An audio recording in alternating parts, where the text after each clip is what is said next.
The ballroom glittered with the light of 1,000 candles, but the whispers that followed Grace Vance were colder than any winter night.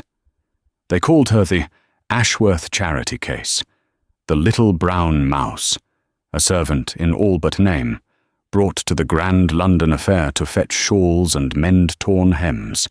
Dressed in a drab grey gown, she was a shadow amidst the vibrant silks and sparkling jewels of the ton. Lady Beatrice Ashworth and her daughters, Clara and Penelope, revelled in their casual cruelty, their laughter a sharp counterpoint to Grace's quiet dignity. But as their taunts reached a crescendo, the crowd parted. Through the sea of curious faces walked the one man no one dared to cross. Duke Andrew Beaumont, his stern gaze sweeping the room before landing, with unnerving intensity directly on her. The whispers faltered, replaced by a sudden, breathless silence. The game, it seemed, was about to change. Life for Grace Vance at Oakridge Manor was a study in practiced invisibility. She had arrived 5 years prior, a 16-year-old orphan with nothing but a small trunk of books and a name she was advised to use sparingly. Her father, Professor Alaric Vance, a brilliant but obscure academic, had passed away, leaving her in the reluctant care of his distant cousins, the Ashworths. Lord Ashworth was a man of mild temperament and even milder influence, completely governed by his wife, Lady Beatrice. It was she who had decreed Grace's station. She was not family, not truly. She was a companion, a role that sounded genteel, but in practice meant she was an unpaid, overqualified lady's maid to the Ashworth daughters, Clara and Penelope. Clara, the elder, possessed a sharp, cutting beauty and a tongue to match. Penelope was softer in appearance, but mimicked her sister's casual disdain with slavish devotion. To them, Grace was a convenient fixture, there to button the backs of their gowns, read to them when they were bored, and most importantly, serve as a constant, silent reminder of their own superior position in the world. They would often speak about her as if she weren't in the room. The mouse has quite good handwriting, I'll grant her that, Clara might say, while Grace penned invitations. A pity her face is so dreadfully plain. Grace bore it all with a quiet resilience that the sisters mistook for weakness. They did not see the sharp, analytical mind working behind her calm grey eyes. They knew nothing of the world she inhabited after they had retired for the night. In her small, draughty room in the West Wing, by the light of a single flickering candle, Grace would unroll her father's life's work, his maps. They were not ordinary maps. Alaric Vance had not been a simple academic. He was a master cartographer and strategist, a man whose work was so precise and insightful that it had, on occasion, been discreetly consulted by the War Office. His maps detailed not just coastlines and borders, but troop vulnerabilities, hidden mountain passes, and the strategic weaknesses of foreign forts. They were a legacy of genius, a treasure trove of geopolitical secrets locked away in complex ciphers and annotations that only Grace, his devoted student, could fully comprehend. Her father had once told her, "Knowledge, Grace, is the one currency that can never be stolen." At Oakridge Manor, it was the one thing that was truly hers. Her days were a monotonous cycle of service. She would rise before dawn to ensure the girls' morning gowns were pressed, endure their petty complaints during breakfast, and spend her afternoons in quiet servitude, mending lace or arranging flowers. Her only solace was the Manor's library. It was a vast, dusty room Lord Ashworth rarely entered. There, surrounded by the wisdom of ages, Grace felt a connection to her father and the life of the mind she had been forced to leave behind. She devoured books on history, politics, and science, her intellect growing sharper even as her social standing diminished. but a gnawing anxiety had begun to take root. Her father's work was too important to languish in a dusty trunk. With the growing tensions across the Channel, she knew the information contained in his maps could be vital to England's security. 6 months ago, she had painstakingly drafted a letter to the War Office, using a false name for her own protection, hinting at the existence of a valuable strategic archive left by the late Professor Vance, and inquiring how such materials might be securely delivered. She had given the letter to the Ashworth's footman to post, along with her last few shillings for postage. She never received a reply. The silence was a heavy weight, filling her with a sense of dread. Had the letter been lost? Or, far worse, had it been intercepted?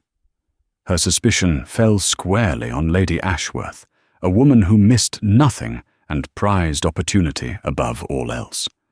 Grace could not prove it, but the thought that her father's legacy might be used as a bargaining chip by the calculating Lady Ashworth kept her awake at night, her father's warning echoing in her mind. Knowledge was a currency, yes, but in the wrong hands it was also a weapon. The air in Oakridge Manor grew thick with a feverish excitement. A formal invitation had arrived, embossed with the royal crest. The Ashworths were to attend the season's most anticipated event, the Duchess of Pembroke's annual ball in London, an affair at which members of the royal family were known to make an appearance. For Lady Beatrice Ashworth, this was not a mere social engagement. It was a battlefield. Her life's singular ambition was to see her daughters married into the highest echelons of the aristocracy. The ball was her prime opportunity. "Clara, you will wear the emerald silk. It brings out the fire in your eyes," Lady Ashworth declared, her voice sharp as she surveyed her daughters like a general inspecting her troops. "Penelope, the pale blue satin. You must look ethereal, innocent." The daughters, for their part, were consumed with a different aspect of the event. "They say the Duke of Beaumont will be in attendance," Clara whispered, a rare note of genuine excitement in her voice. "He has been in seclusion on his country estate for months. Imagine being the one to draw him out." The name hung in the air, imbued with a power that even the Ashworths had to respect. Duke Andrew Beaumont was more than just a wealthy nobleman. He was a figure of immense influence and mystique. A decorated war hero from the skirmishes on the continent, he was a trusted advisor to the king's ministers, a man known for his sharp intellect, his uncompromising principles, and his utter disdain for the frivolous games of the tongue. He was unmarried, devastatingly handsome in a severe, brooding way, and considered the greatest matrimonial prize in all of England. Lady Ashworth's eyes gleamed. "The Duke is a serious man," she mused. "He will not be swayed by a pretty face alone. He requires substance, pedigree."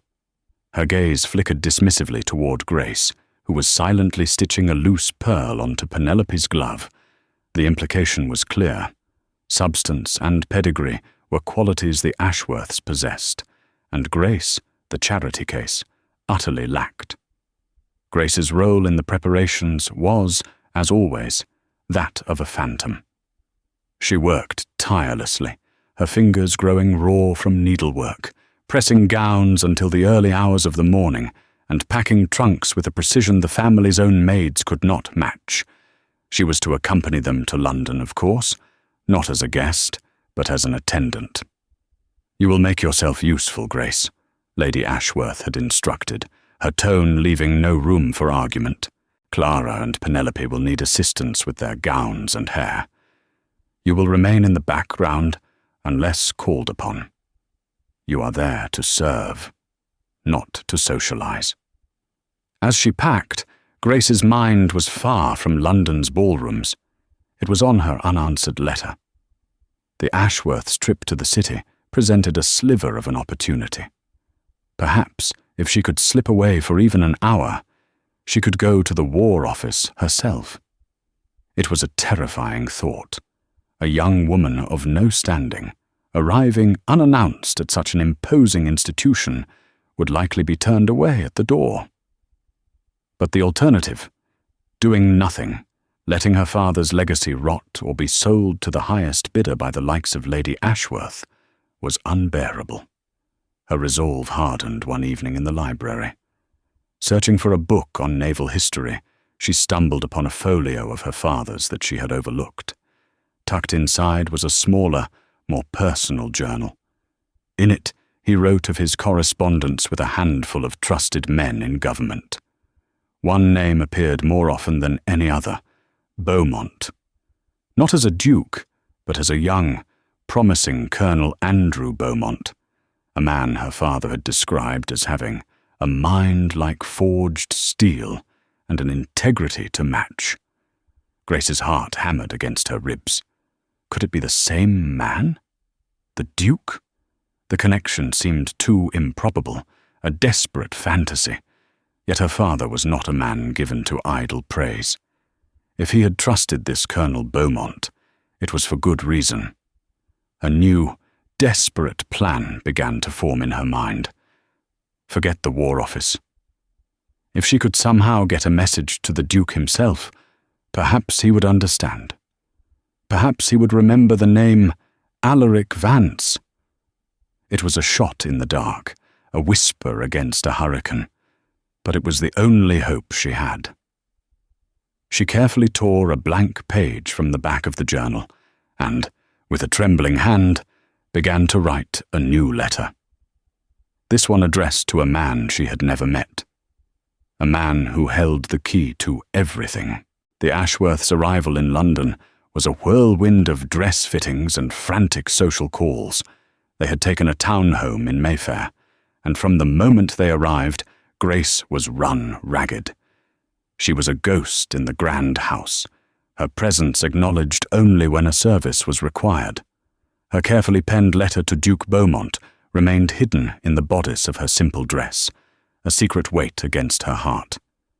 She had no means of delivering it, no way to breach the walls of servants and secretaries that surrounded a man of his stature. Their first major social test before the Duchess's ball was an assembly in the fashionable Hanover Square rooms. It was a crowded, boisterous affair, a marketplace of gossip and matrimonial manoeuvring. Lady Ashworth, flanked by her two preening daughters, entered the room with the confidence of a merchant, displaying her finest wares. Grace followed a few paces behind, carrying their shawls and fans, her eyes cast downward as instructed. She felt the familiar sting of condescending glances from other society ladies who recognized her as the Ashworths' poor relation.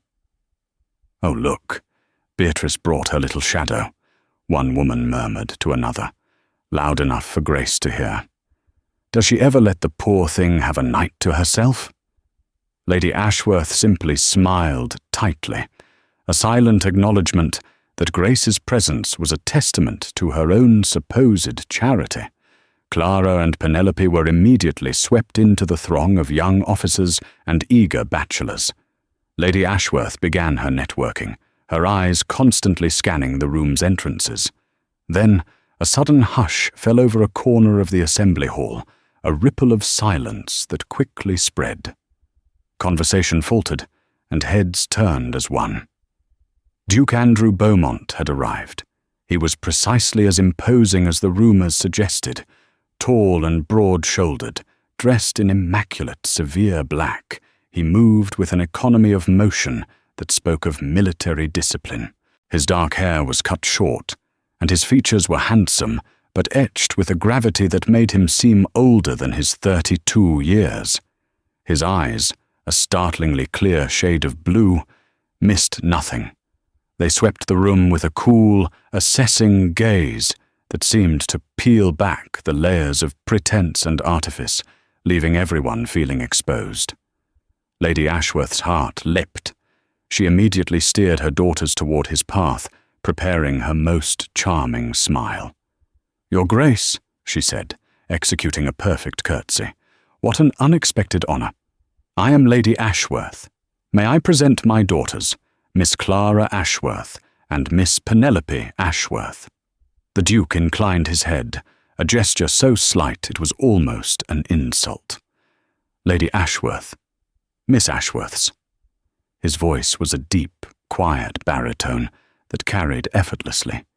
He exchanged the barest of pleasantries, his expression unreadable, his gaze already moving past them.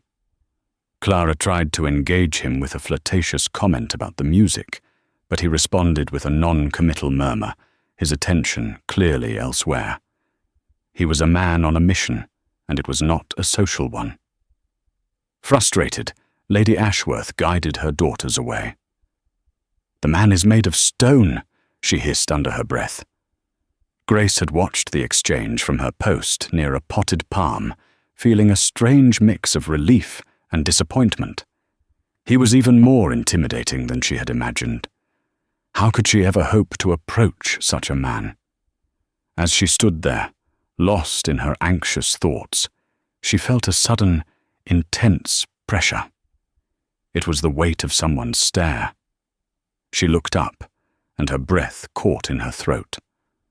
Across the room, Duke Beaumont was looking directly at her. It was not a casual glance. His blue eyes were narrowed with an intensity that felt like a physical touch. There was no warmth in his expression, only a sharp, penetrating curiosity. It was as if he were trying to solve a puzzle, to place her face. For a dizzying moment, the entire crowded, noisy room seemed to melt away, leaving only the two of them. Her heart began to pound a frantic, panicked rhythm. Did he somehow know who she was? Had her father mentioned her in his letters? Just as quickly as it started, the moment was broken. A government minister approached the Duke, and he turned away, their intense connection severed. But the damage was done. Grace was unnerved, her carefully constructed invisibility shattered. More dangerously, others had noticed. Lady Ashworth's sharp eyes had caught the exchange, and her lips thinned into a line of pure fury. Clara and Penelope followed their mother's gaze, their expressions a mixture of disbelief and venom. Why would the Duke of Beaumont, the prize of the season, waste even a moment's glance on their drab little servant? To them, it was an inexplicable and unforgivable transgression. The evening, which had begun with humiliation, was now laced with a new and volatile element, jealousy. Andrew Beaumont, the 8th Duke of Beaumont, despised events like the Hanover Square Assembly. He saw them for what they were, a shallow pantomime of social climbing and empty flattery. He was there for one reason only, and it had nothing to do with finding a wife. For months, he had been engaged in a clandestine search, a mission given to him by the highest levels of His Majesty's government. He was searching for a ghost. The ghost's name was Grace Vance. The situation was critical. A long-simmering border dispute with the French in a remote colonial territory was threatening to erupt into open war. English intelligence was perilously thin, their maps of the region dangerously outdated. But Andrew knew of a collection of documents that could turn the tide, the final, unpublished work of the late Professor Alaric Vance. Andrew had known the professor years ago, before inheriting the dukedom. As a young colonel, he had been tasked with consulting Vance on matters of strategy. He had been profoundly impressed by the man's encyclopedic knowledge and his almost preternatural ability to read terrain and predict enemy movements. Vance had spoken often and with immense pride of his daughter, Grace, his brilliant protégée, who helped him with his research and ciphers. After Vance's death, his work had vanished. The War Office had made discreet inquiries, only to learn that his orphaned daughter had been sent to live with distant relatives, the Ashworths. An official letter was sent to Oakridge Manor. The reply, penned by Lady Ashworth, had been polite but firm. The girl had arrived with nothing of value, certainly no state secrets. She was a simple, uneducated creature whom they had taken in out of Christian charity. The trail had gone cold. Andrew, however, didn't believe it. He remembered Vance describing his daughter's intelligence with a father's loving pride. "She sees the patterns, Colonel," he had said. "She has the gift." This did not sound like the simple, uneducated creature Lady Ashworth described. He suspected the social climbing Lady Ashworth knew exactly what she had, and was either hiding the maps, waiting for a moment to sell them to the highest bidder, or was simply too ignorant to understand their true value. So Andrew had begun his own investigation, using his social status as a cover. His sudden re-emergence into London society was a calculated move, designed to allow him to observe the Ashworths up close. When he saw Grace standing by the wall at the assembly, it was like a lightning strike. He had never seen a photograph or a portrait of her, but he knew, with an instinct honed on the battlefield, that it had to be her. It was in her bearing. Despite her plain dress and subservient posture, there was a quiet intelligence in her eyes, a stillness that set her apart from the chattering masses. She didn't belong in the role she was playing, and it was that very incongruity that screamed the truth at him. He saw Alaric Vance's stubborn dignity in the line of her jaw. His brief, intense stare had been a test. He wanted to see her reaction. He saw not the fluttering blush of a silly girl caught by a duke's gaze, but the sharp, startled fear of a hunted animal. It confirmed his suspicion. She was hiding, and the venomous look he received from Lady Ashworth afterward confirmed the other half of his theory. She was the girl's jailer. Leaving the assembly, he immediately set his plan in motion. He sent a secret message to his most trusted agent, a man named Thomas Fleming, a former sergeant from his regiment. The instructions were simple. Find out everything you can about the companion living with the Ashworths. He also made a social call he had been dreading. He paid a visit to the home of Lord and Lady Finch, whose daughter, the ambitious Lady Isabel Finch, had been pursuing him relentlessly for years. Under the guise of polite conversation, he casually mentioned his plan to visit the countryside for some fresh air, perhaps in the vicinity of Kent, where Oakridge Manor was located. He knew the gossip would travel faster than his own carriage. He wanted the Ashworths to know he was coming. He wanted to see how they and their mysterious charge would react when the wolf arrived at their door. His hunt for the ghost was over. Now, he just had to find a way to speak to her. True to Andrew's prediction, the news of his potential visit sent Oakridge Manor into a state of utter chaos. Lady Ashworth was ecstatic, seeing it as a divine sign that her ambitions were about to be realized. The house was scrubbed, polished, and decorated within an inch of its life. Clara and Penelope were subjected to endless lectures on etiquette and conversation starters appropriate for a duke. For Grace, the news brought a wave of pure terror. Why was he coming here? Was it a coincidence? Or was it because of the look they had shared at the assembly? She clutched the letter hidden in her dress, the paper now soft and worn. His proximity made her mission both more possible and infinitely more dangerous. If Lady Ashworth caught her trying to communicate with him, the consequences would be severe.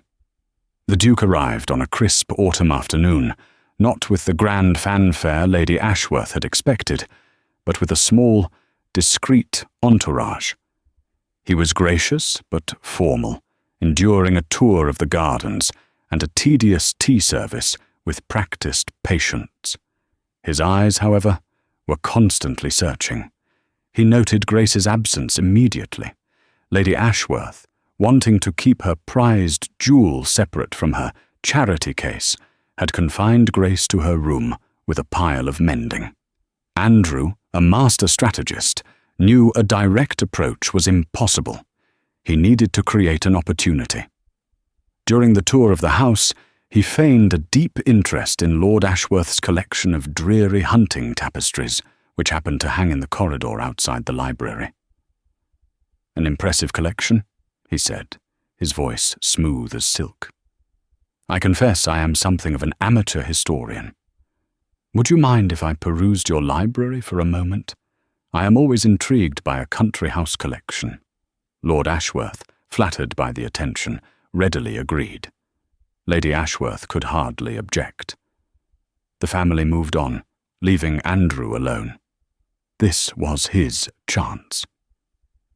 Grace, suffocating in her small room, had taken a risk. Believing the family and their guest were occupied in the main parlour, she had slipped down the back stairs to the library, her sanctuary. She needed a moment of peace, a moment to breathe. She was carefully examining one of her father's more complex charts, a detailed rendering of the Pyrenees, which she had hidden behind a row of dull theological texts, when the library door opened. She froze, her heart leaping into her throat. It was the Duke. He closed the door quietly behind him, his presence seeming to shrink the vast, high-ceilinged room. For a long moment, they simply stared at each other. The air crackled with unspoken questions. "Forgive my intrusion," he said finally, his voice low. "Lord Ashworth granted me permission to browse." His eyes, however, weren't on the books. They were on the chart in her hands. "Of course, Your Grace," Grace stammered, quickly trying to roll up the map. "I was just tidying." "There is no need," he said, taking a step closer. "That is not a common map. The projection is quite unusual. Mercator, but with azimuthal modifications. Highly advanced." Grace's eyes widened. No one, not even her father's academic colleagues, had ever recognized the complexity of the projection so quickly. "My father designed it," she said, her voice barely a whisper. "Alaric Vance," Andrew stated. It was not a question. He was a great man, a patriot. The words, spoken with such simple, profound respect, broke through her carefully constructed defenses. Tears pricked at her eyes. "You knew him?" "I had the honor," Andrew confirmed. "Which is why I am here. Miss Vance, I believe you are in possession of his final works, materials that are of critical importance to the Crown." The directness of his statement both terrified and relieved her. He knew. She no longer had to fight alone. "They are safe," she said, her voice gaining a sliver of strength. "I have kept them hidden." "From whom?" he pressed gently. "From everyone," she replied, her gaze flicking nervously toward the door. "Lady Ashworth. She went through my father's effects when I first arrived. She said they were nothing but dusty papers and had them stored in the attic. I retrieved them in secret. I wrote to the War Office months ago, but the letter was intercepted," Andrew finished for her, his expression hardening. "I suspected as much." He took another step closer. "Your father spoke of you. He said you were the key to his work, the only one who could decipher his final annotations." Before Grace could respond, the library door burst open. Lady Ashworth stood on the threshold, her face a mask of thunderous rage. Her eyes darted from the Duke's serious expression to Grace's tear-streaked face, and finally to the half-rolled map in Grace's hands. "What is the meaning of this?" she demanded, her voice shaking with fury. She directed her venom entirely at Grace. "How dare you bother His Grace? I gave you work to do. Get out of my sight this instant, you ungrateful girl. Back to your room." Grace flinched as if struck. She quickly concealed the map and, with a hurried, apologetic curtsy, fled the room, not daring to look back. Andrew turned to face Lady Ashworth, his placid demeanor gone, replaced by an arctic chill. "Lady Ashworth," he said, his voice dangerously quiet. "You have an impressive collection of books, and an even more impressive collection of secrets. We will speak of this again." Without another word, he strode past her, leaving her standing amidst her precious books, her face pale with a dawning, sickening realization that she had profoundly, catastrophically miscalculated. The game she was playing was far more dangerous than she had ever imagined. The journey to London for the Duchess of Pembroke's ball was a silent, agonizing affair. Lady Ashworth's fury had cooled into a simmering, malevolent resentment directed entirely at Grace. The library incident had exposed a secret she had guarded for years, and she blamed Grace for the Duke's chilling change in demeanour. He had departed Oakridge Manor with the barest of civilities, his final glance at Lady Ashworth promising a reckoning. Now she saw Grace not just as a burden, but as a threat. Her revenge would be exacted not in private, but on the grandest stage imaginable. On the night of the ball, Lady Ashworth's intentions became brutally clear. While Clara and Penelope were adorned in their magnificent new gowns, Grace was given a dress that was little more than a servant's uniform, a plain, ill-fitting gown of drab, washed-out grey. Her hair was pulled back in a severe bun, with no ornamentation. The message was explicit. She was not a guest. She was staff. "You will stay near the ladies' retiring room," Lady Ashworth commanded, as they prepared to leave. "You will be on hand to assist any lady who requires it. Do not wander. Do not speak unless spoken to, and above all, do not draw attention to yourself." The Duchess of Pembroke's London residence was breathtaking, a palace of marble, gold leaf, and shimmering crystal chandeliers. The air hummed with the music of a string orchestra and the chatter of the most powerful people in the kingdom. Grace, standing in the shadows of a gilded archway, felt smaller and more insignificant than ever. She watched Clara and Penelope sweep into the ballroom, their jewels flashing, their laughter bright and confident. Her heart sank further when she saw Lady Isabel Finch, the Duke's most determined pursuer. Lady Isabel was a vision in crimson satin, her beauty as sharp and dangerous as shattered glass. She immediately attached herself to the Ashworth sisters, and Grace watched as the three of them put their heads together, casting venomous glances in her direction. A new, more public humiliation was being plotted. Grace tried to make herself invisible, her eyes scanning the crowd for the one face she longed to see, but the Duke was nowhere in sight. Perhaps he hadn't come. The thought filled her with a despair so profound it was almost a physical pain. Her tormentors chose their moment perfectly. A brief lull in the music drew the attention of the guests toward the center of the room. Lady Isabel, flanked by the Ashworth sisters, approached Grace, a glass of dark red wine in her hand. "Oh, the little companion," Lady Isabel said, her voice carrying across the suddenly quiet space. "You look so very plain, dear. Almost like a ghost. One can hardly see you." Clara giggled. "She's not a ghost. She's a servant. Mother, isn't it time the servant fetched us some refreshments?" Lady Ashworth, watching from a short distance, gave a slight, approving nod. "I imagine serving is all she's good for," Lady Isabel continued, her smile turning cruel. "She certainly hasn't the grace for anything else." And with a deliberate theatrical stumble, she lurched forward, sloshing the entire contents of her wine glass down the front of Grace's grey dress. The dark red liquid bloomed across the fabric like a gruesome wound. A collective gasp went through the onlookers. Several people laughed. Grace stood frozen, the cold, sticky wine soaking through to her skin, the heat of 100 mocking stares burning her cheeks.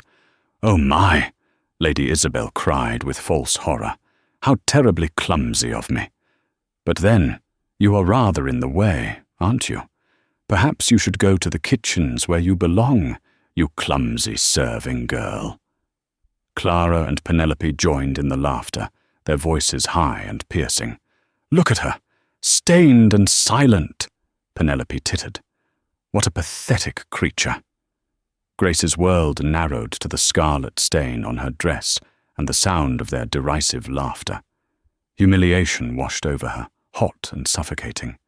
She wanted to run, to disappear, but her feet felt rooted to the marble floor. She lifted her chin, her father's words echoing in her memory. "Dignity is the one armor they can never pierce." She would not cry. She would not give them the satisfaction.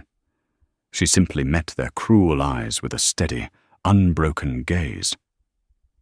It was into this tense, merciless tableau that he walked. The crowd parted, as if by royal command. Duke Andrew Beaumont strode through the throng, his face a mask of cold, controlled fury. He had seen everything from the far side of the room. He ignored the fawning nobles, ignored Lady Isabel's suddenly panicked expression, and ignored the stunned faces of the Ashworths. His eyes, blazing with a fire that made the chandeliers seem dim, were fixed only on Grace. The laughter died in an instant, choked off by the Duke's thunderous arrival. The air in the opulent ballroom grew still, the silence so absolute that the fizzing of champagne in a nearby glass sounded like a roar. Every eye was locked on the unfolding drama.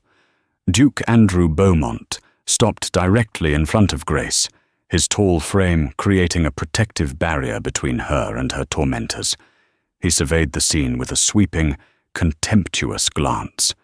The smirking Ashworth sisters, the stunned Lady Isabel, and the garish red stain that marred the front of Grace's simple gown. His gaze softened only when it returned to Grace. She stood with her back straight, her chin high, a lone island of dignity in a sea of malice. He saw the tremor in her hands, the sheen of unshed tears in her eyes, and an emotion far deeper and more potent than strategic necessity surged through him. It was a fierce, primal instinct to protect, to defend, to champion. Lady Isabel, recovering her nerve, attempted to salvage the situation with a tinkling, nervous laugh. "Your Grace, you appear just in time to witness a comical little accident. The serving girl was clumsy and—" Silence. The word was not shouted. It was a low, resonant command, spoken with an authority that vibrated through the very floorboards. Lady Isabel's mouth snapped shut, her face paling. Andrew's attention remained on Grace. To the absolute shock of every person present, he did something no one could have predicted. The Duke of Beaumont, war hero, royal advisor, the most powerful and unapproachable man in the room, bowed. It was not a perfunctory nod, but a deep, formal bow from the waist, a gesture of profound respect, typically reserved for royalty. The collective gasp of the court was audible. He straightened slowly, his blue eyes never leaving hers. Then he gently took her right hand. It was trembling, and he could feel the damp chill of the spilled wine that had trickled down her arm. He ignored the stain. He ignored the murmurs of the crowd. Before the stunned and horrified eyes of the Ashworths, Lady Isabel, and the entire assembled aristocracy of England, he raised her hand to his lips. He did not brush it with a polite peck. He pressed a firm, deliberate kiss to the back of her hand, a gesture of fealty, of reverence, of unmistakable devotion. He held her hand for a moment longer as he straightened, turning his body just enough to address the frozen figures of Lady Isabel and the Ashworths, but his words were for the entire room. His voice was clear, cold, and carried to every corner of the ballroom. "For the benefit of those whose ignorance has led them to error," he began, his tone slicing through the silence, "allow me to make an introduction. This is not a serving girl. This is Miss Grace Vance." He let the name hang in the air for a moment before continuing. "She is the sole heir and trusted collaborator of the late Professor Alaric Vance, a man whose genius in the fields of cartography and strategy has been instrumental in safeguarding the borders of this very empire. A man whose name the crown holds in the highest possible esteem." He paused, letting the weight of his words sink in. He then turned his glacial stare directly onto Lady Ashworth, a name and a legacy that some have seen fit to conceal and disrespect for their own petty, avaricious reasons. An act that borders on treason. The word treason landed like a physical blow. Lady Ashworth swayed on her feet, her carefully constructed world crumbling into dust around her. Clara and Penelope looked as if they had been turned to stone. Lady Isabel's face was a mask of pure horror as she realized her cruel prank had just ended her social career, and possibly more. Andrew turned back to Grace, his expression softening once more. "Miss Vance," he said, his voice now gentle, for her ears alone. "Your father would be proud of the dignity with which you carry his name, and I would be honored if you would allow me to escort you from this place." Without waiting for an answer, he tucked her hand securely into the crook of his arm, turned his back on the wreckage of the Ashworths' ambitions, and began to lead her through the stunned, parting crowd. The Duke of Beaumont was leaving the most important ball of the season, and on his arm was the servant girl he had just elevated above them all. The walk from the ballroom was a blur for Grace. The shocked faces, the frantic whispers, the way the most powerful people in England shrank back as if she and the Duke were surrounded by an invisible, blazing aura. It all seemed like a dream. Andrew did not stop until they reached the cool, quiet solitude of the Duchess's private gardens.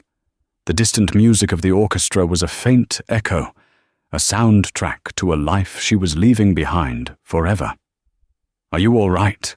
Andrew asked, his voice losing its hard edge, replaced by a genuine, deep concern. He led her to a stone bench, still holding her arm as if he feared she might vanish.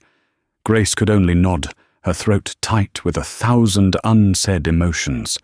She looked down at her stained dress, the symbol of her humiliation, and then up at the man who had transformed it into a badge of honor. "You knew," she whispered. "You came for me." "I came for your father's legacy," he corrected gently. "But I found you, and I was not about to stand by and watch them treat Alaric Vance's daughter with such contemptible cruelty." He then revealed the full extent of his investigation. He told her about the border crisis, the desperate need for her father's maps, and his suspicions of Lady Ashworth. "It is worse than I thought," he continued, his tone grim. "My agent, Mr. Fleming, discovered something troubling. Lady Ashworth has not been merely hiding the maps. She has been in secret correspondence with an agent for the French. She was attempting to sell them, Grace, to sell England's security for a better match for her daughters." The revelation struck Grace with the force of a physical blow. The treachery was so profound, so much more wicked than she had ever imagined. Her intercepted letter to the War Office now made perfect, sickening sense. "They won't succeed," Andrew said, his hand covering hers. "Fleming has the correspondence. Lord Ashworth will be given a choice, full cooperation and a quiet, permanent retirement to the country in exchange for his wife's immunity from a hangman's noose. The Ashworth name will be ruined, but they will be spared the tower. It is more than they deserve. As for Lady Isabel and her ilk, their punishment would be social exile, a fate many in their circle considered worse than death. The Tun would never forgive them for so publicly humiliating a woman now under the direct and formidable protection of the Duke of Beaumont. A weight Grace hadn't even realized she was carrying lifted from her shoulders. The years of quiet suffering, of being made to feel worthless, were over. "And the maps?" she asked, her voice trembling slightly. "My father's work? His work will save lives, Grace," Andrew said with conviction. "And it will be managed by the person he trusted most, you.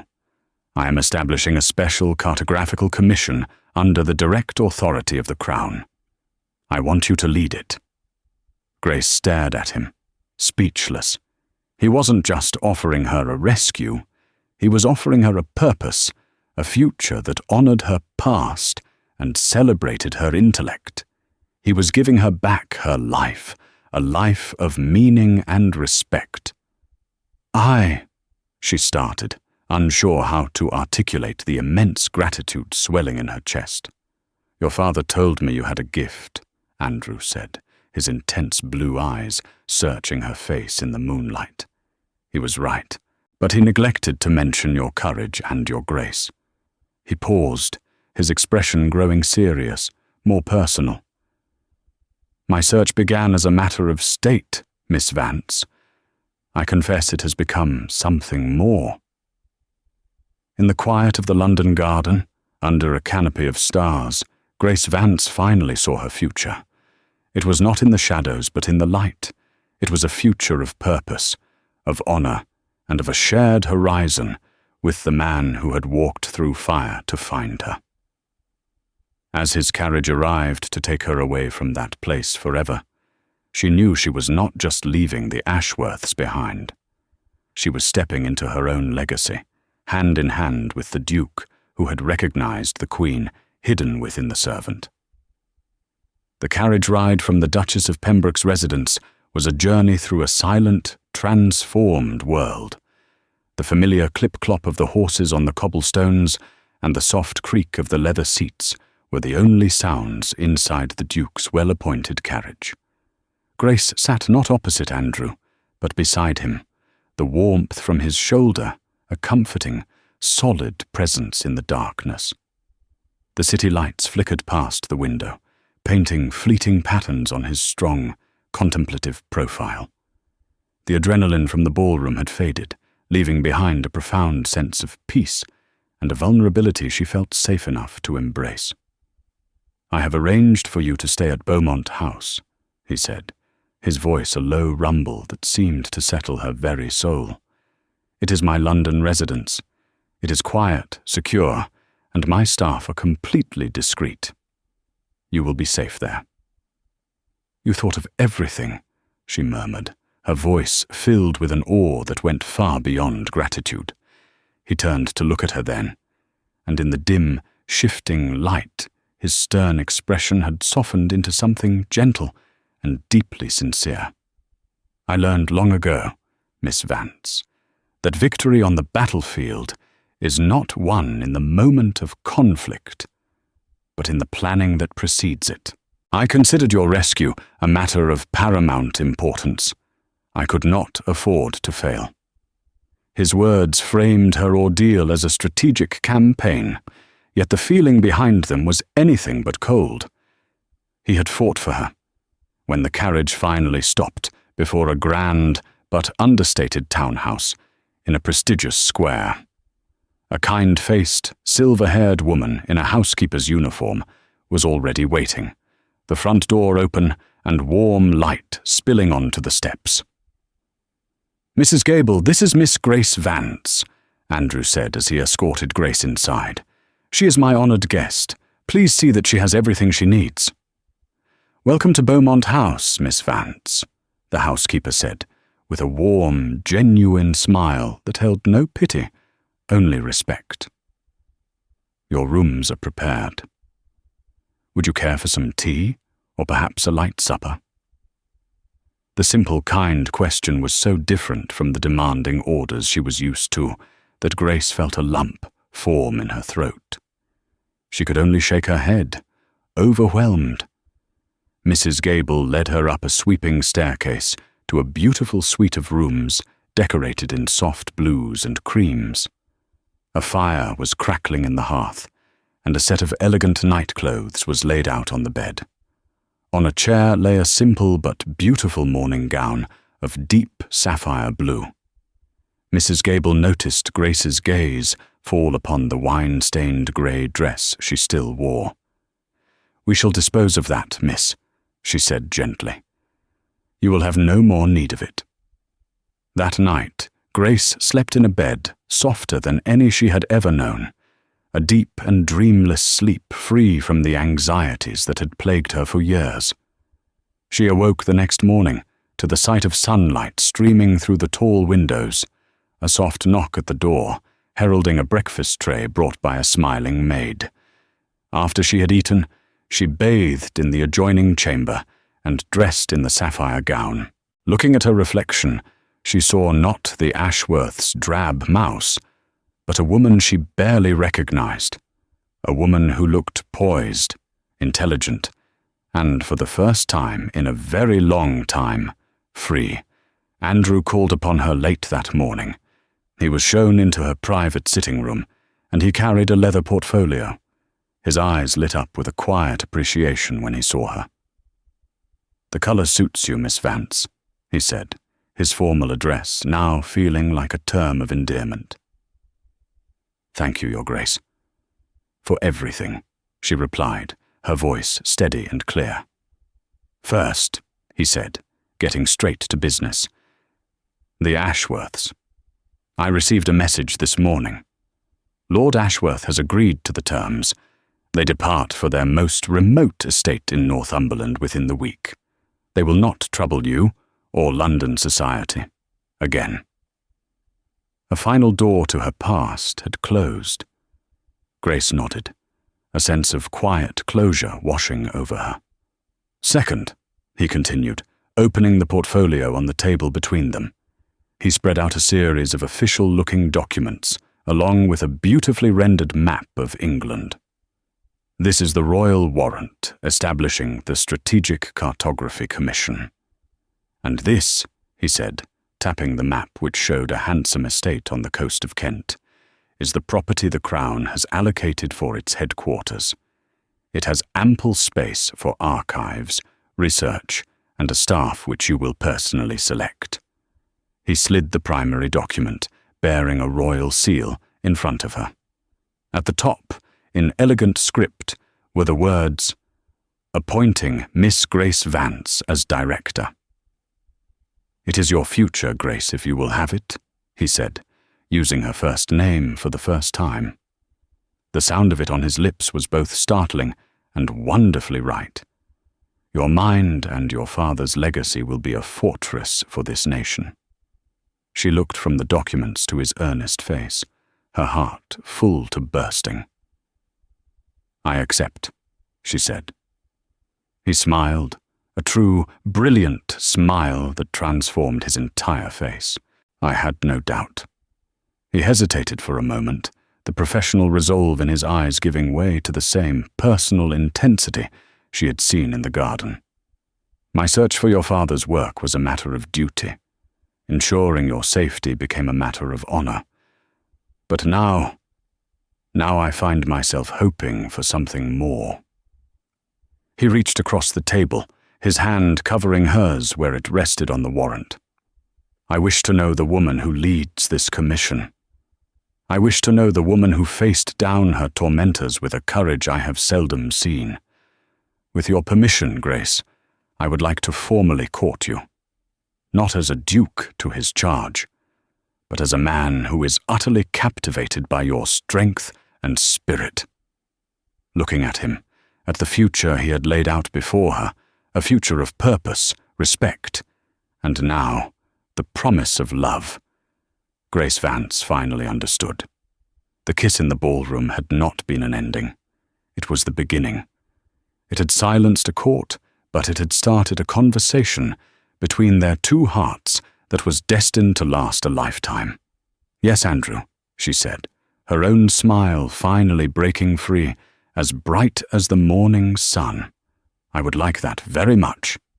And so, Grace's story reminds us that true worth is not found in glittering titles or silken gowns, but in the quiet dignity of the soul and the brilliant workings of the mind.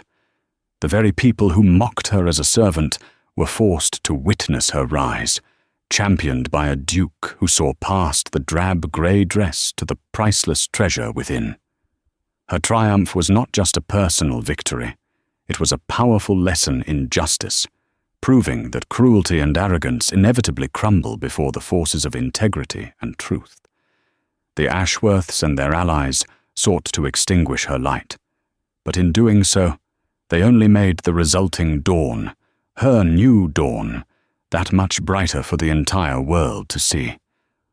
What did you think of Grace's incredible journey from the shadows to the spotlight? Her story is a testament to resilience and the surprising ways life can deliver justice. If you were moved by her triumph over her tormentors, please show your support by hitting that like button. Share this story with someone who loves to see the underdog win, and don't forget to subscribe to the channel for more powerful stories of karmic retribution and happily ever afters. Thank you for listening.